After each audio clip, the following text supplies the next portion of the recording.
Burgenlexikon kompakt. Warum der Bergfried Bergfried heißt.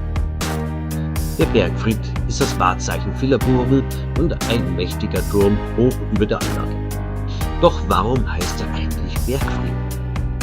Der Name setzt sich aus zwei mittelhochdeutschen Begriffen zusammen.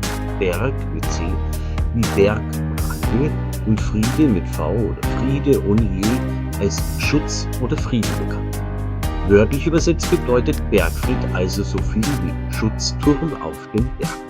Er war kein Wohnturm, sondern diente der Verteidigung in der Regel, als Machtsymbol natürlich und vielleicht auch als letzter Rückzugsort.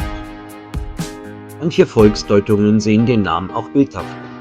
Der Turm ist hoch wie ein Berg und gewährt den weiten Blick über die Friedung, also das direkte Umland der Burg. Diese Erklärung ist sprachlich zwar nicht belegt, beschreibt aber anschaulich die Funktion des Turms.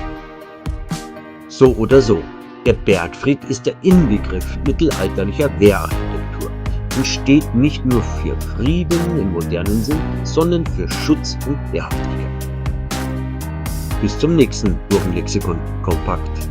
Von und mit Matthias Welzel alias der Burgenmeister.